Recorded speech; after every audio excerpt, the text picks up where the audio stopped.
कि घर की वो 4 मर्यादा कौन सी है जिस मर्यादा में नारी रहे तो उस घर में संपदा नहीं घटती, उस घर की संपदा को समाप्त नहीं किया जा सकता है। 4 मर्यादा माता लक्ष्मी, मां सरस्वती के सामने माता पार्वती जी से पूछ रही है। वो मर्यादा है कौन सी जिस मर्यादा के बल पर एक जो घर बसता है, घर जो बसाया जाता है, उस घर में सुख, सौभाग्य, संपदा, सत्ता, वैभव, प्रतिष्ठा, यश, कीर्ति, आरोग्यता, ये सब वहां रहे।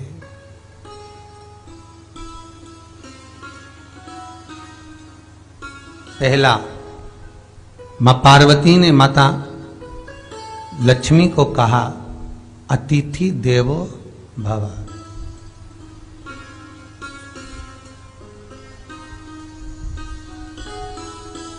हमारे दरवाजे पर जब कोई अतिथि आए, हमारे दरवाजे पर कोई मेहमान आए, तो हम उसका आदर करें। परिवार के लोग जो आदर कर रहे हैं वो अपनी जगह पर है, भाई आदर कर रहा है वो अपनी जगह पर है, जेठ आदर कर रहा है वो अपनी जगह पर है, देवर मान सम्मान दे रहा है वो अपनी जगह पर है। पर सबसे पहला सम्मान घर की स्त्री को अतिथि का करना चाहिए।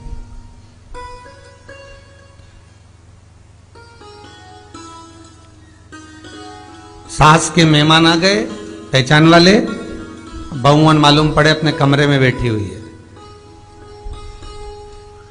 मेहमानों ने आकर पूछ लिया, क्यों बहू नहीं दिख रही? बस आ रही होगी। सास गई, रसोई घर में से पानी लाकर पिला दिया। फिर मेहमानों ने पूछा, बहू नहीं दिख रही? बस आती होगी। 2 बार सास ने गिलास भी गिरा दिया कि एक आध तो आ जाओ रही ऊपर से, पर नहीं आई। जब सास ने चाय रख दी और चाय रखकर सास फिर लेकर आई, तो बहुओं के मन में आया, चलो सास ने चाय बना दी है, खुशबू ऊपर आ गई है, अब चलते हैं। और बहू फिर नीचे आई। जो मौसी आई थी, काकी आई थी, बुआ आई थी, चाची आई थी, उनको प्रणाम करा और अंदर जाकर चाय जो बनी थी उसको पिया।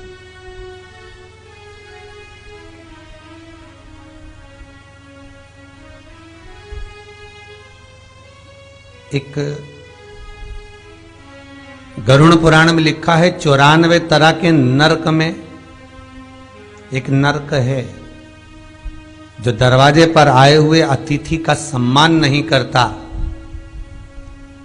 उसको जल नहीं पिलाता, उसका मान सम्मान नहीं देता, उसका आतिथ्य नहीं देता, उसके लिए भी एक नरक रखा गया है।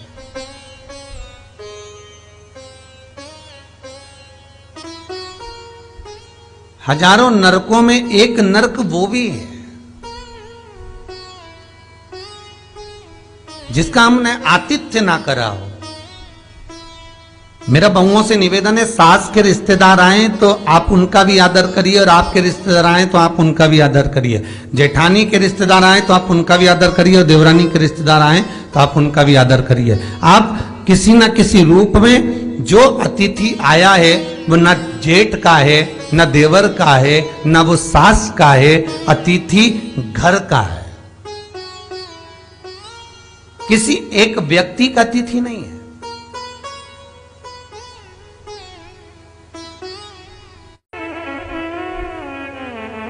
बड़ी बहू सोचे कि मैं घर की बड़ी, बड़े परिवार की, मेरे पास में बहुत धन दौलत, मैं काय को गिनूं किसी मेहमान को। छोटी बहू सोचे मैं काय को गिनूं, मंजिली सोचे मैं काय को गिनूं, संजिली सोचे मैं काय को गिनूं।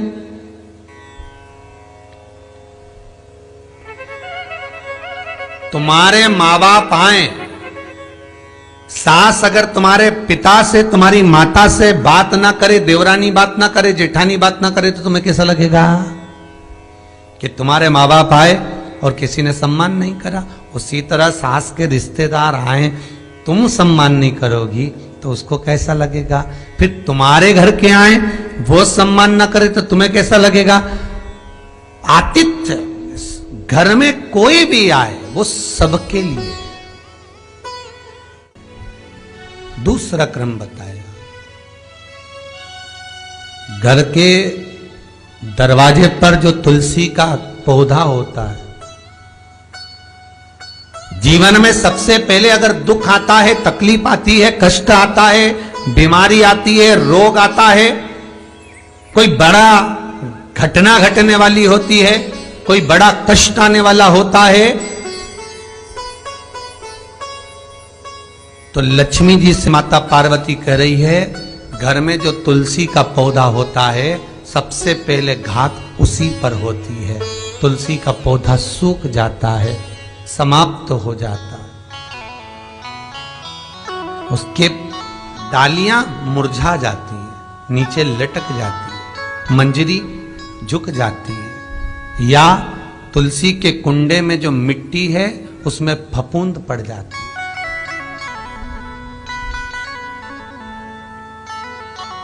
कितना सुंदर बात कही है महाराज। तुलसी के क्यारे में, पद्म पुराण, तुलसी के क्यारे में जो हम जल डालते हैं, वो जल हमने जब डाला और वो जल अगर नीचे गिर रहा है, उसका भी दोष वर्णन है महाराज, उसका भी दोष हमारे शास्त्रों में वर्णित किया गया। तुलसी के क्यारे में अगर जल डाल रहे हैं और वो जल जमीन पर बह रहा है, गिर रहा है, उसका भी दोष है। तुलसी के क्यारे में उतना ही जल दिया जाए जितनी मट्टी सोख ले, 2-4 8 बूंद पानी गिरे चल जाएगा। तुलसी के क्यारे में छिद्र रहता है, बूंद बूंद पानी टपक जाए वो चल जाएगा। पर तुमने तुलसी के क्यारे में जो जल भरा, लोटा भर भर के डाल दिया, और ऊपर से जो जल कुंडा भरा कर उलीच में से, अर्थात भराने के बाद जो नीचे गिर रहा है, वो दोषपूर्ण है महाराज, उसकी दोषता है।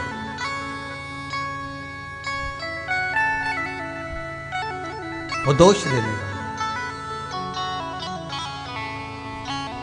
तो लक्ष्मी से माता पार्वती जी कह रही हैं कि दूसरा क्रम है घर में वैभव, लक्ष्मी, संपदा, प्रतिष्ठा, यश, आरोग्य को पाने के लिए तुलसी के क्यारे की आराधना, तुलसी के कुंड को नमन करना कर सकते। तीसरा क्रम कहा, घर में चाहे नल लगा हो, चाहे आरओ का प्लांट लगाओ, पानी का घर में छोटा छोटा आरओ प्लांट लगा रहता है,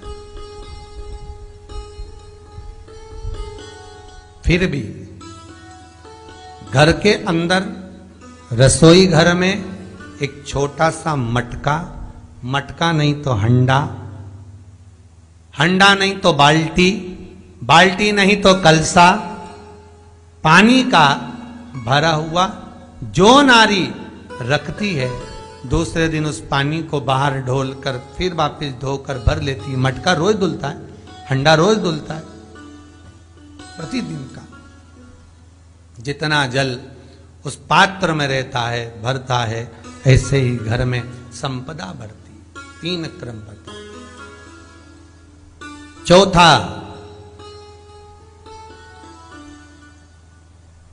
नारी के मस्तक पर जो चीर होता है, ये पूर्वज, इसी चीर से कथा प्रारंभ हुई थी और वहीं पर पहुंच गई। लक्ष्मी पार्वती के संवाद पर चल रही है महाराज। मस्तक पर जो चीर होता है, मस्तक पर जो वस्त्र होता है, वो वस्त्र पूर्वजों का, पितरों का, कुल देवी देवताओं का आशीर्वाद।